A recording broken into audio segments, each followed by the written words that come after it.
اعوذ باللہ من الشیطان الرجیم، بسم اللہ الرحمن الرحیم۔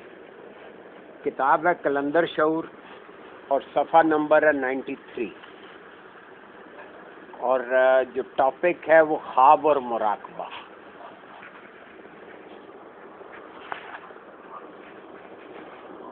اس ٹاپک پہ خواب اور مراقبے میں فرق یہ ہے کہ خواب میں دماغ یا شعور جسمانی اعضاء کو نظر انداز کر دیتا ہے۔ کیا کرتا ہے؟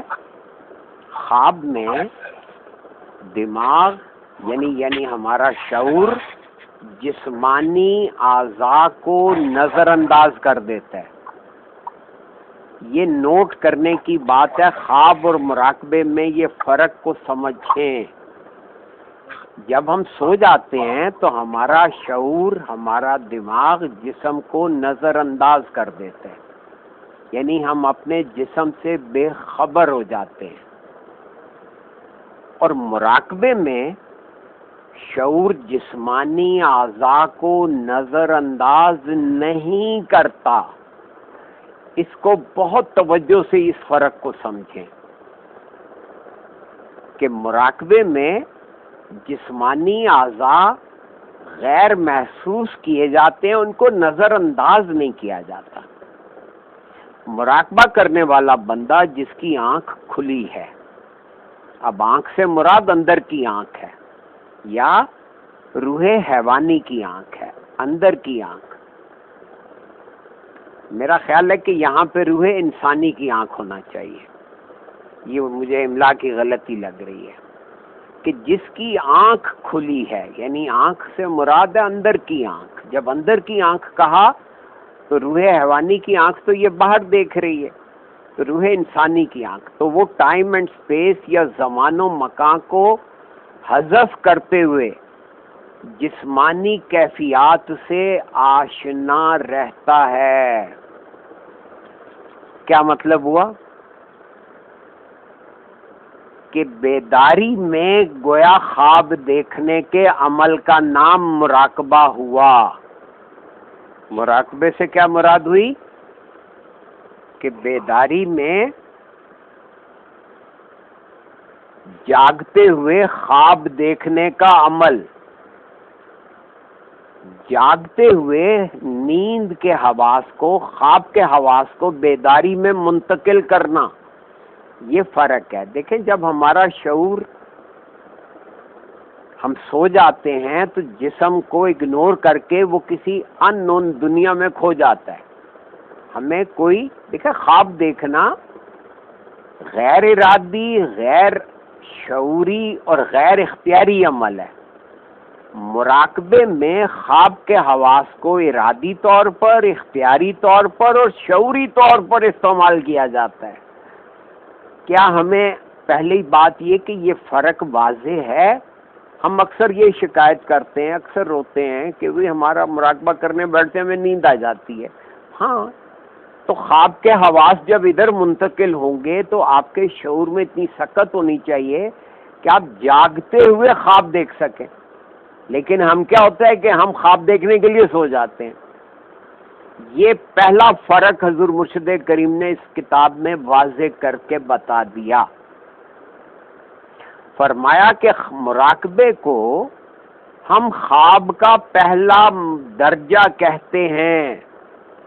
مراقبے کو خواب کا پہلا درجہ کہتے ہیں، یعنی ایسا خواب جس میں آدمی کے اوپر نیند غالب نہ ہو اور وہ مکمل طور پر بیدار رہے۔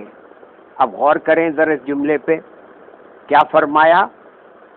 ایسا خواب جس میں آدمی کے اوپر نیند غالب نہ ہو، یعنی وہ جاگ رہا ہو اور پھر بھی خواب دیکھ رہا ہو۔ جاگتے میں خواب دیکھنا، یہ بڑا عجیب جملہ لگتا ہے، لیکن دیکھ لیجئے حضور مرشد کریم نے یہی بات تو ارشاد فرمائی ہے، یعنی ایسا خواب جس میں آدمی کے اوپر نیند غالب نہ ہو اور وہ مکمل طور پر بیدار رہے، یعنی ذہن اتنا حاضر رہے کہ جو کچھ وہ دیکھے، جو کچھ وہ سنے، جو کچھ وہ سمجھے، اس کا اس کو شعور ہو۔ اب اس کے بعد مراقبے کی قسمیں بیان کی گئی ہیں۔ ماورائی دنیا کو دیکھنے کا عمل ابتدائی درجوں میں 4 طریقوں پر قائم ہے۔ ماورائی دنیا کسے کہتے ہیں؟ ایک یہ ہماری دنیا جس کو ہم مادی آنکھوں سے جاگتے میں دیکھ رہے ہیں، یہ ماورائی دنیا ہے، دنیا ہے۔ ماورا یعنی جو کچھ ہے اس سے اوپر، یعنی یہ جو ہمیں دنیا دکھ رہی ہے، دنیا کا لغوی مطلب قریب کی چیزیں، جو چیزیں ہمارے قریب ہیں، یعنی جو ہمارے ذہن میں پیوست ہیں، وہ ہماری دنیا ہے۔ جب ہم اس سے اوپر اٹھنا سیکھ لیتے ہیں تو گویا اس دنیا کا نام ماورائی دنیا ہے۔ تو ماورائی دنیا کو دیکھنے کا عمل یہ ایک عمل ہے جس کے تحت آپ دنیاوی چیزوں سے اوپر اٹھ کر جو اس دنیا کی حقیقتیں ہیں ان کو دیکھنا سیکھ جاتے ہیں۔ دیکھنا سیکھ جاتے ہیں یا سمجھنا سیکھ جاتے ہیں؟ دیکھیں گے تو سمجھیں گے۔ تو یہ سارے کا ساری نظام جو ہے وہ اللہ کی بات کو سمجھنے کا نظام ہے۔ تو اس کے لیے آپ کو ان مادی حواس سے، مادی دنیا کے حواس سے نکل کر اس دنیا کے حواس سے اوپر یعنی ماورائی دنیا کے حواس سے کام لینا سیکھنا ہے۔ تو فرما رہے ہیں کہ ماورائی دنیا کو دیکھنے کا عمل ابتدائی درجوں میں 4 طریقوں پر قائم ہے۔ اب وہ 4 طریقوں کی بات کرنے سے پہلے ایک بات ذیلی طور پہ فرما رہے ہیں کہ روح حیوانی 2 نقطوں سے مرکب ہے۔ ایک نقطے کا نام نفس ہے اور دوسرے نقطے کا نام قلب ہے۔ اور شعور انسانی جب تک نفس کے اندر دنیا کا مشاہدہ کرتا ہے یا دنیا کو دیکھتا ہے تو وہ زمان و مقام پابند رہتے ہوئے بیداری میں دیکھتا ہے۔ اس سے ترقی کر کے آدمی جب روح حیوانی سے اوپر قلب میں دیکھتا ہے، یعنی روح حیوانی کا دوسرا رخ، باطنی رخ، قلب، اس کو دیکھتا ہے تو ٹائم اینڈ اسپیس کی گرفت ٹوٹنے لگتی ہے۔ آپ یاد کریں میں نے یہ التجا کی تھی کہ جہاں یہ لفظ نقطہ آتا ہے وہاں پہ آپ ایک گلوب کا تصور کریں کہ یہ 3 گلوب ہیں۔ ایک باہر کا گلوب جو ہے وہ روح حیوانی کا گلوب ہے، پھر اس کی 2 سطحیں بن گئی، ایک بیرونی سطح اور ایک اندرونی سطح، ایک خارجی سطح ایک باطنی سطح، پھر اس کے اندر باطنی سطح سے اندر ایک دوسرا گلوب ہے، اس کی بھی 2 سطحیں ہیں، ایک اوپر کی طرف ہے ایک اندر کی طرف ہے۔ تو اس کو مطلب اس دوسرے گلوب کا نام آپ روح انسانی رکھ لیں۔ پھر تیسرا گلوب اس روح انسانی کے اندر ہے، وہ ہے روح اعظم، اس کی بھی 2 سطحیں ہیں۔ تو اس طرح یہ 6 سطحوں کو 6 نقطے بھی کہا گیا ہے۔ تو یہاں پہ یہ بات میں دوبارہ آپ کی توجہ دلا رہا تھا کہ جو ہمارا روح حیوانی کا باہر کا خارجی رخ ہے اس کا نام لطیفہ ہے، نفسی ہے، اسی کو نفس کہا ہے، اور جو اندر کی سطح ہے اس کا دوسرا رخ اندر کی طرف جو ہے اس کو قلب کہا ہے یا قلبی، یا اسے لطیفہ قلبی کہتے ہیں۔ اور ان دونوں کے ملاپ سے جو روح بنتی ہے یا روح کا جو درجہ ہے اس کو روح حیوانی کہا گیا، یہ حیوانی درجہ ہے۔ اب اس کی خوبی بتائی کہ جب ہم روح حیوانی میں نفس کے سطح پہ ہوتے ہیں تو ہم ٹائم اینڈ اسپیس میں قید ہوتے ہیں۔ تو سب سے پہلے آپ جب روح حیوانی کے اندر باطنی رخ کی طرف توجہ دیتے ہیں تو آپ کے اوپر سے ٹائم اینڈ اسپیس کی گرفت ٹوٹنا شروع ہو جاتی ہے، یعنی آپ کو وقت کے گزرنے کا احساس ٹوٹنے لگتا ہے۔ یعنی مراقبے میں اتنا انہماک ہو جاتا ہے کہ آپ بیٹھتے ہیں اندازاً 20 منٹ کے لیے، لیکن جب آنکھ کھلتی ہے آپ گھڑی دیکھتے ہیں تو پتہ چلتا ہے کہ آدھا گھنٹہ گزر گیا یا پونا گھنٹہ گزر گیا۔ کیا مطلب ہوا کہ ٹائم اینڈ اسپیس کی گرفت ٹوٹ گئی، ٹائم اینڈ اسپیس کی گرفت ٹوٹ گئی، ٹوٹنا شروع ہو گئی، بلکہ یہ زیادہ مناسب الفاظ ہے. تو یہ گویا ان باتوں سے ہمیں یہ شعور حاصل ہو جاتا ہے کہ جب ہم مراقب ہوں تو نمبر ایک اپنے جسم سے کو مطلب ہے نظر انداز نہیں کرنا، لیکن اس کی موجودگی کا احساس مدھم پڑ جائے اور ٹائم اینڈ اسپیس کی گرفت ٹوٹ جائے. جب ٹائم اینڈ اسپیس کی گرفت ٹوٹے گی تو گویا مراقبہ شروع ہو گیا. اگر آپ کو مراقبے کے دوران وقت کا خیال رہا تو اس کا کیا مطلب ہوا کہ وقت گزارے نہیں گزر رہا، یعنی ٹائم کی گرفت بہت مضبوط ہے، یعنی مراقبہ شروع ہی نہیں ہوا. فرما رہے ہیں کہ جب روح حیوانی سے اوپر قلب میں دیکھتا ہے تو ٹائم اینڈ اسپیس کی گرفت ٹوٹنے لگتی ہے اور مادی دنیا اور غیب کی دنیا ایک ساتھ اس کی نظروں کے سامنے آ جاتی ہے. یعنی ایسا بندہ بیک وقت مادی دنیا کو بھی دیکھ رہا ہوتا ہے اور اپنے اندر کی دنیا کی بھی اطلاعات اسے مل رہی ہوتی ہیں. لطیفہ نفسی اور لطیفہ قلبی کی ان دو سیڑھیوں سے گزر کر، یعنی جب آپ کے اوپر سے ٹائم اینڈ اسپیس کی گرفت ٹوٹ گئی تو پھر جب آپ ترقی کریں گے تو آدمی تیسری سیڑھی پر قدم رکھتا ہے، یعنی لطیفہ روحی میں دیکھتا ہے. تو یہ دیکھنا اصل میں مراقبے میں دیکھنا ہے. یہ ہے روح انسانی کا پہلا درجہ اور اس کو مراقبے میں دیکھنا کہتے ہیں. فرمایا کہ مراقبے کی بہت سی اقسام ہیں. مراقبے کی ایک قسم یہ ہے کہ آدمی آنکھیں بند کر کے بیٹھ جاتا ہے. اب مراقبے میں آنکھیں بند کرنا کیوں شرط ہے؟ تاکہ باہر کی دنیا سے، ظاہری دنیا سے آپ شعوری طور پہ ڈس ایسوسیٹ ہو جائیں، خود کو ڈسکنیکٹ کر لیں. اسے ذہنی یکسوئی نصیب ہو جاتی ہے. یعنی آنکھیں بند کر کے آپ کا ذہن کسی ایک نقطے پہ مرکوز ہو جائے. مثلا اگر آپ تصور شیخ کا مراقبہ کر رہے ہیں تو آپ کو یہ محسوس ہونے لگے کہ مرشد میرے سامنے موجود ہے یا مجھ میں موجود ہے. اسی طرح اگر آپ نیلی روشنی کا مراقبہ کر رہے ہیں تو آپ کو نیلی روشنی فوکس میں آ جائے، یعنی محسوس ہونے لگے، یعنی اسے ذہنی یکسوئی نصیب ہو جاتی ہے. تو کوئی چیز اس کی نظروں کے سامنے آتی ہے. اب ایسے میں جب آدمی یکسو ہوتا ہے، کوئی چیز ذہن میں گزری، لیکن بندہ دیکھی ہوئی چیز میں معنی اور مفہوم نہیں پہنا سکتا. یعنی ابھی اس میں اتنی سکت نہیں پیدا ہوئی کہ وہ دیکھی ہوئی چیز کو انٹرپریٹ کر سکے. اس کا مطلب ہے یہ مراقبے کا ابتدائی درجہ ہے. دوسری بات یہ ہوتی ہے کہ جس وقت کوئی چیز نظر آتی ہے اس وقت شعور اور حواس معطل ہو جاتے ہیں.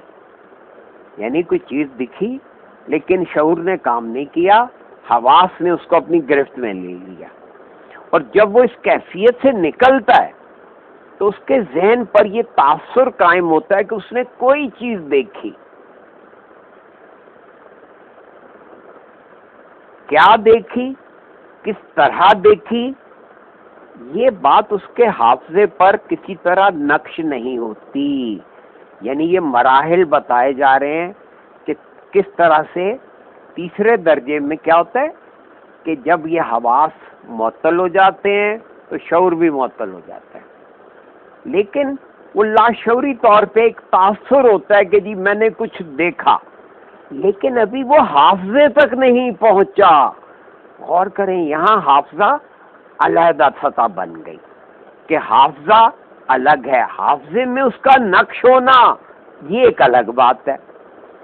اب وہ جو چیز دیکھی وہ حافظے میں رہی کتنی نہیں رہی، نقش ہوئی کتنی گہری نقش ہوئی، یہ ساری باتیں تیسرے درجے پہ آئی. اس کو روحانیت میں بیداری میں خواب دیکھنا کہتے ہیں. آ گیا وہ لفظ؟ اس کو روحانیت میں بیداری میں خواب دیکھنا کہتے ہیں. اس کو جاگتے میں خواب دیکھنا کہتے ہیں. اب خواب میں کیا ہوتا ہے؟ آپ ٹائم اینڈ اسپیس سے آزاد ہوتے ہیں، اور بیداری میں خواب دیکھنے کا اصطلاحی نام یعنی ٹرمنالوجی جو ہے، جو تصوف میں استعمال کی جاتی ہے، وہ ہے غنود، یعنی غنودگی طاری ہو گئی. بیداری میں خواب دیکھنے کا اصطلاحی نام غنود ہے. اس کے بعد اگلا سٹیج یہ ہے کہ آدمی نے مراقبے میں ہوش و حواس کو قائم رکھتے ہوئے کوئی چیز دیکھی، اس کو ایک جھٹکا سا لگا، اور یہ بات ذہن میں آئی کہ میرا وجود موجود ہے. وجود کی موجودگی کے ساتھ ساتھ دیکھی ہوئی چیز کچھ یاد رہی، کچھ بھول میں پڑ گئی. اب اس کیفیت کو روحانی اصطلاح میں ورود کہتے ہیں. یعنی مراقبہ شروع کیا تو پہلے شعور معطل ہوا، پھر حواس معطل ہوئے، پھر جب آپ نے ان کو جگائے رکھا اور خواب کے حواس طاری کر لیے تو کچھ چیز دکھی، کچھ نہیں دکھی. کچھ دکھی تو سمجھ نہیں آئی کیا دیکھا، لیکن ایک تاثر ہے کہ کچھ دیکھا. پھر اس سے اگلا درجہ ہے کہ وہ حافظے میں نقش ہونا شروع ہو گئی، حافظے میں اتری، تو اس کو پھر ورود کہا ہے. غنود کے بعد اگلی کیفیت کا نام ورود ہے. بیداری کے حواس میں، یعنی اب بیدار یعنی نیند کے حواس میں آپ اتنے بیدار رہیں کہ بیداری کے حواس کی طرح اس کو جو چیز دکھی، کسی چیز کا دیکھنا، کہ وہ یاد بھی رہے. اب اگر یہ غیر ارادی، غیر اختیاری اور غیر شعوری ہے تو ظاہر ہے کہ یہ آپ کا تو کوئی کمال نہیں ہوا. مراقبہ کرنے میں ہمیں خود پہ یہ حواس طاری کرنے ہیں، اور اس کی باقاعدہ پریکٹس کی جاتی ہے، مشق کی جاتی ہے. یہ جو اتنی شرح فرما رہے ہیں، اب ہم لوگ صرف آنکھیں بند کر کے بیٹھ کے سمجھتے ہیں کہ ہم نے کام کر دیا. نہیں، ذرا 2 قدم آگے بڑھیں، ان حواسوں کو طاری کرنے کی طرف توجہ دیں.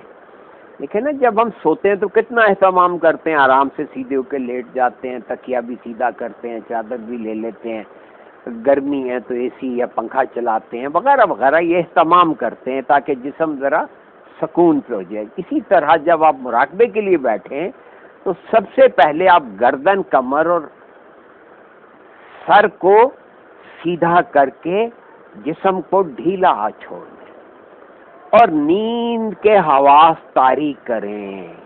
یہ بیٹھ کے سونے کا عمل ہے، ٹھیک ہے؟ بیداری کے حواس میں اس طرح کسی چیز کا دیکھنا، پھر ان حواسوں میں کوئی جو بھی چیز آپ کو دکھے، آپ جو بھی سوچ رہے ہیں، مرشد کریم کو سوچ رہے ہیں، لیکن ساتھ میں آپ کو فرض کریں کہ روضہ رسول کی زیارت ہو گئی، تو یہ گویا خواب کے حواس میں آپ نے یہ سفر کر لیا. تو کیا ہو گیا کہ وہ یاد بھی رہی، اس کے معنی اور مفہوم بھی ذہن نشین ہو جائیں، جسمانی وجود کا احساس بھی باقی رہے، اور ٹائم اینڈ اسپیس کی گرفت بھی ٹوٹ جائے. تو اس کیفیت کا نام مراقبہ ہے.